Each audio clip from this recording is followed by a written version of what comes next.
विद्यार्थी मित्रांनो, आजच्या व्हिडिओमध्ये आदिवासी विकास विभागामधील चौकीदार पदाचा ऑनलाईन फॉर्म कशा प्रकारे भरायचा डिटेल्समध्ये माहिती सांगणार आहे. फक्त व्हिडिओ शेवटपर्यंत बघा आणि अशाच प्रकारच्या माहितीसाठी सबस्क्राईब करून ठेवा, कारण आपण नेहमी फॉर्म भरण्याचे व्हिडिओ बनवत असतो आणि तुम्हाला फॉर्म भरण्यासाठी नक्कीच या व्हिडिओच्या मार्फत मदत होत असते.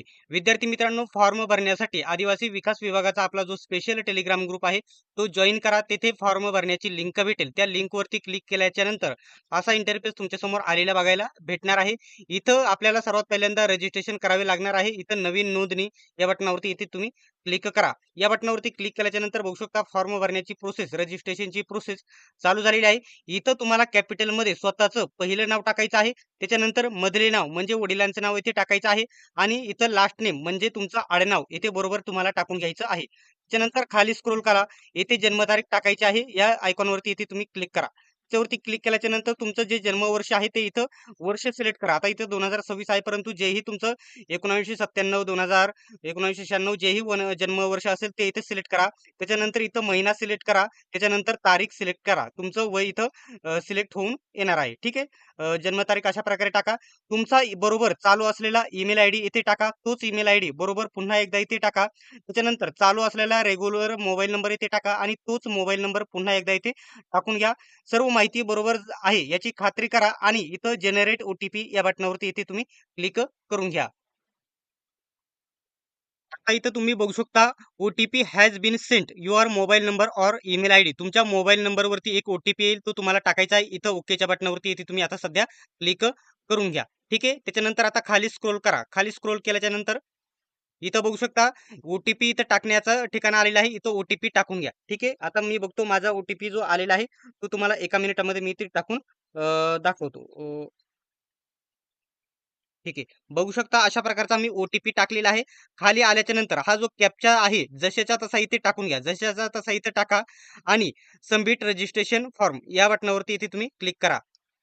आता इथं तुमचा या ठिकाणी बघू शकता ईमेल आयडी, ओटीपी टाकून सबमिट केल्याच्या नंतर तुमचा ईमेल आयडी इथे दिसेल आणि पासवर्ड दिसेल. तो तुमचा काय असेल जन्मतारीख असणार आहे. जो पासवर्ड आहे तो तुमची जन्मतारीख आहे.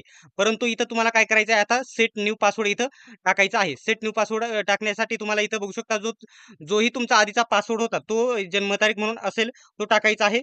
बघू शकता इथं मी टाकून घेतलेला आहे. त्याच्यानंतर जो नवीन पासवर्ड आहे तो तुम्हाला इथे खाली टाकायचा आहे. ठीक आहे. मी इथं टाकून घेतला तोच पासवर्ड पुन्हा एकदा इथं तुम्ही टाकून घ्या. दोन्ही पासवर्ड टाकलेले आहे. आता इथं सेट न्यू पासवर्ड या बटनावरती इथे तुम्ही क्लिक करा. आता इथं तुम्ही स्क्रीनवरती बघू शकत आहात पासवर्ड चेंज्ड सक्सेसफुली असा ऑप्शन बघायला भेटणार आहे. आता इथं ओके बटनावरती इथे तुम्ही क्लिक करा. तुम्हाला जो पासवर्ड सेव्ह वगैरे करायचा असेल तर सेव्ह करा, अन्यथा सेव्ह करू नका.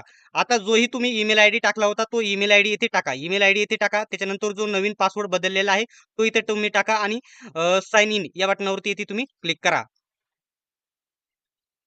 आता इथे साइन इन केल्याच्या नंतर सर्व तुम्ही स्वतःचे नाव, वडिलांचे नाव, आडनाव, जन्मतारीख सर्व माहिती तुमची इथं तुम्हाला बघायला भेटणार आहे. त्याच्यानंतर इथं खाली स्क्रोल करा. खाली स्क्रोल केल्याच्या नंतर इथं तुम्हाला वडिलांचे नाव टाकायचं आहे. पूर्ण नाव टाकू नका. फक्त वडिलांचं पहिलं नाव टाका. त्याच्यानंतर इथं आईचं नाव फक्त पहिलं नाव टाका. पूर्ण नाव टाकू नका. त्याच्यानंतर जेंडर मेल फिमेल जे आहे ना ते इथे तुम्ही सिलेक्ट करा. आता मेल इथं मी सिलेक्ट केलेलं आहे. सर्वात महत्त्वाचा आधार कार्ड क्रमांक एकदम बरोबर आधार कार्ड क्रमांक तुम्ही इथे टाकून घ्या. पुन्हा तोच आधार कार्ड क्रमांक इथे बरोबर टाकून घ्या. त्याच्यानंतर खाली स्क्रोल करा. आधार कार्डवरती ज्याप्रमाणे नाव आहे त्याप्रमाणे नाव इथे तुम्ही टाकून घ्या. त्याच्यानंतर इथं काय आहे, तुम्ही जुळे भाऊ बहीण आहात का? इथं मी कंपल्सरी नो करणार आहे. जे असेल ते करा. वैवाहिक स्थिती मॅरिड असेल तर मॅरिड करा, अनमॅरिड असेल तर अनमॅरिड करा. इथं अनमॅरिड मी इथं क्लिक करणार आहे. नंतर इथं आपल्या नावामध्ये काही बदल झाला आहे का? बदल माझ्या नावामध्ये केला नाही. महिलांच्या नावामध्ये लग्नानंतर बदल केला जातो. आधार कार्डावरती जर बदल केला असेल तर येस करा आणि तिथून पुढील माहिती तुम्ही इथे टाकून घ्या. ठीक आहे. अशा प्रकारे इथं मी इथं नो करणार आहे. त्याच्यानंतर इथं काय आहे, आपण महाराष्ट्र राज्याचे रहिवासी आहात का? तर आपल्याला आपण आहोत, तर कंपल्सरी इथे तुम्हाला येस करायचं आहे. येस केल्याच्या नंतर आपल्याकडे महाराष्ट्र राज्याचे डोमिसाईल सर्टिफिकेट आहे, तर ते येस करा. इथे येस करा. त्याच्यानंतर अधिवास प्रमाणपत्र म्हणजे डोमिसाईल सर्टिफिकेटचा जो नंबर असतो 10-12 आकडे असतो, तो इथं कंपल्सरी टाकून घ्या. त्याच्यानंतर निर्गमित केल्याची तारीख, ते कधी इश्यू केलं, कोणत्या तारखेला काढलेलं आहे त्याची तारीख सिलेक्ट करा. समजा मी 2025 ला काढलेलं आहे, तर इथं सिलेक्ट करणार. मी इथं करणार 2025 सिलेक्ट केलं. त्याच्यानंतर फेब्रुवारी महिन्यामध्ये काढलाय तर फेब्रुवारी सिलेक्ट करणार आणि 30 तारखेला काढलेला आहे. आता 29 करतो, 30 नसतं फेब्रुवारीमध्ये. तर मी अशा प्रकारे इथं सिलेक्ट केलेलं आहे. सर्व माहिती बरोबर आहे याची पुन्हा एकदा खात्री करा आणि सेव्ह आणि नेक्स्ट या बटनावरती खाली इथे क्लिक करून घ्या. ठीक आहे. मित्रांनो, सेव्ह आणि नेक्स्ट केल्याच्या नंतर पुढील माहिती ओपन झालेली आहे. इथं मोबाईल नंबर आणि ईमेल आयडी बघायला भेटेल. तुमचा एखादा अजून पर्यायी म्हणजे अल्टरनेटिव्ह नंबर तुम्हाला द्यायचा असेल तर एखादा नंबर तुम्ही इथे देऊ शकता. नाही टाकला तरी देखील चालून जाणार आहे. आता इथं तुम्हाला तुमचे राज्य वगैरे सिलेक्ट करायचे. आपलं महाराष्ट्र राज्य मी इथे सिलेक्ट केलं. ठीक आहे. मी जिल्हा या ठिकाणी अहिल्यानगर सिलेक्ट केला. त्याच्यानंतर अकोले तालुका तालुका इथे मी सिलेक्ट करणार आहे. त्याच्यानंतर तुमचं गाव, मुक्काम पोस्ट वगैरे सर्व माहिती टाका. इथं गाव किंवा शहर, गावाचं नाव, शहराचं नाव म्हणजे तालुक्याचं नाव टाका किंवा फक्त गावाचं किंवा फक्त शहराचं नाव, तालुक्याचं नाव टाकलं तरी देखील चालणार आहे. इथं लँडमार्क म्हणजे ओळखीचे चिन्ह तुमच्या या ठिकाणी आसपासच्या तुम्ही ज्या ठिकाणी राहता त्याच्या आसपासच्या ठिकाणाचं एखादा तुम्ही समजा पुणे रोडला राहता, पुणे रोड टाका किंवा इथं तुम्ही एखाद्या शाळा मंदिरापाशी राहता, नियर बाय मंदिर असं देवाचं नाव जे मंदिर आहे त्याचं नाव टाका वगैरे शाळेचं नाव टाका जिथं टाकू शकता. ठीक आहे. त्याच्यानंतर तुमचा जो पिन कोड आहे तो बरोबर इथे टाकून घ्या. ठीक आहे. आता इथं त्याच्यानंतर खाली स्क्रोल केल्याच्या नंतर इथं तुमचा जर परमनंट ऍड्रेस आणि प्रेझेंट ऍड्रेस एकच असेल तर इथे या बटनावरती इथे क्लिक करा म्हणजे सारखाच ऍड्रेस होईल. जर दुसरा ऍड्रेस असेल तर दुसरी माहिती इथे तुम्ही टाकू शकता. जर एकच ऍड्रेस असेल तर या चेकबॉक्सवरती क्लिक करा म्हणजे सर्व माहिती एकच होऊन जाईल. आता सर्व माहिती मी अगोदर भरून घेतो. आता इथे सर्व माहिती मी बरोबर टाकून घेतलेली आहे. आता इथं सेव्ह आणि नेक्स्ट या बटनावरती इथे मी क्लिक करतो. आता इथून पुढे तुमची शैक्षणिक माहिती तुम्हाला भरायची आहे. ठीक आहे. आता एक गोष्ट लक्षात घ्या, ही भरती जी आहे ना 10वी पास वरती आहे. इथं बघू शकता एच-एस-सी म्हणजे सॉरी एस-एस-सी म्हणजे 10वी पास. इथं 10वी पास कोणत्या वर्षी झाले? मी समजा 2014 ला पास झालो आहे. ते मी इथे सिलेक्ट करणार. त्याच्यानंतर मी महाराष्ट्र बोर्डाकडून पास झालेले तर मी महाराष्ट्र बोर्ड इथे सिलेक्ट करणार. माझी टक्केवारी सी मध्ये नाही तर पर्सेंटेजमध्ये आहे तर पर्सेंटेज मी इथं सिलेक्ट करणार. ठीक आहे. आता तुम्ही 10वीचं तुमचं बोर्ड सर्टिफिकेट किंवा रिझल्ट ओपन करा. ठीक आहे. आता मी 10वीचं ओपन केलेलं आहे. मला टोटल एकूण गुण सर्व मिळून सर्व विषय मिळून किती गुण होते? तर 500 होते. ठीक आहे. 500 गुण होते. परंतु मला किती मिळालेले आहेत सर्व विषय मिळून? तर मला 265 येथे गुण मिळालेले आहेत सर्व विषय मिळून. तर इथं कोऱ्या जागेत क्लिक करा. बरोबर माझी जी टक्केवारी आहे ती इथे आलेली बघायला भेटेल. त्याचप्रमाणे तुम्ही 12वीची माहिती, ग्रॅज्युएशनची माहिती, पोस्ट ग्रॅज्युएशनची माहिती, सर्व माहिती इथे टाका. तुम्ही आय-टी-आय डिप्लोमा केला असेल तरी देखील माहिती इथं टाकून घ्या. सर्व माहिती अशाच प्रकारे 10वीची ज्याप्रमाणे टाकली त्याप्रमाणे सर्व माहिती इथे टाकून घ्यायची आहे. ठीक आहे. आता मी सर्व माहिती टाकून घेतो. विद्यार्थी मित्रांनो 12वीची माहिती येथे टाकताना इथं काय आहे तर बघू शकता आर्ट, कॉमर्स, सायन्स ते तुम्हाला सर्वात पहिल्यांदा निवडून घ्यायचं आहे. त्याच्यानंतर वर्ष, त्याच्यानंतर बोर्ड वगैरे, युनिव्हर्सिटी वगैरे सिलेक्ट करायची आहे. ठीक आहे. आता इथं मी 10वी आणि 12वीची माहिती टाकून घेतलेली आहे. तुम्ही येथे ग्रॅज्युएशन वगैरे, आय-टी-आय वगैरे झाला असेल तर त्यांची माहिती टाकू शकता. फक्त 10वीची माहिती टाकली तरी देखील येथे चालून जाणार आहे. आता इथं सेव्ह आणि नेक्स्ट या बटनावरती येथे तुम्ही क्लिक करा. ठीक आहे. त्याच्यावरती मी क्लिक केलेलं आहे. आता इथं तुम्हाला या ठिकाणी वैयक्तिक अतिरिक्त माहिती भरायची आहे. अतिरिक्त इथं काय करायचे अल्पसंख्याक, धार्मिक अल्पसंख्याक आहात का?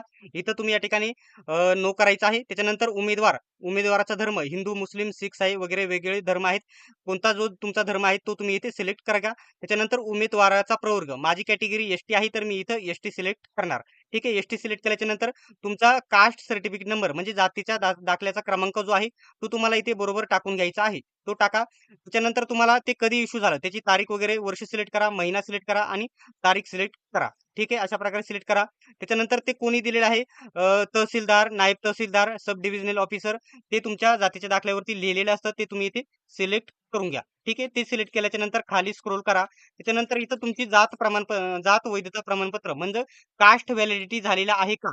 तर असेल तर येस करा. आता माझी झालेली आहे त्याच्यामुळे मी इथे येस करणार आहे. ठीक आहे. मी येस करणार आहे. त्याच्यानंतर त्याच्यावरचा क्रमांक आणि ते कुठून इश्यू केलेलं आहे ते म्हणजे त्याची तारीख वगैरे इथे तुम्हाला टाकायची आहे. तर शक्यतो जास्त विद्यार्थ्यांनी काढलेली नसते त्याच्यामुळे इथे नो करून टाकलं तरीही काही प्रॉब्लेम नाही. त्याच्यानंतर आपण इथं फॉर्म भरत आहोत. तर या ठिकाणी वॉचमॅन म्हणजे या ठिकाणी चौकीदार पदासाठी फॉर्म भरत आहोत. तर इथं तुम्ही या ठिकाणी कोणत्या प्रवर्गातून आता माझी वरती मी एस कॅटेगरी सिलेक्ट केली. जर माझी एस कॅटेगरी असून सुद्धा मला ओपन मधून फॉर्म भरायचा असेल तर इथं ओपन ज्या कॅटेगरी मधून भरायचं आहे ते सिलेक्ट करा.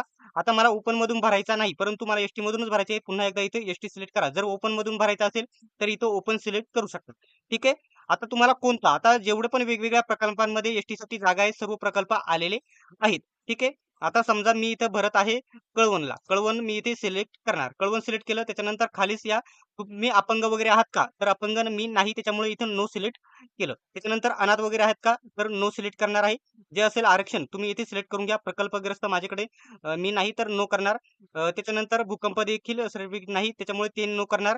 माजी सैनिक असेल तर येस करा अन्यथा नो करा. त्याच्यानंतर खेळाडू आहे ते देखील असेल येस नो करा.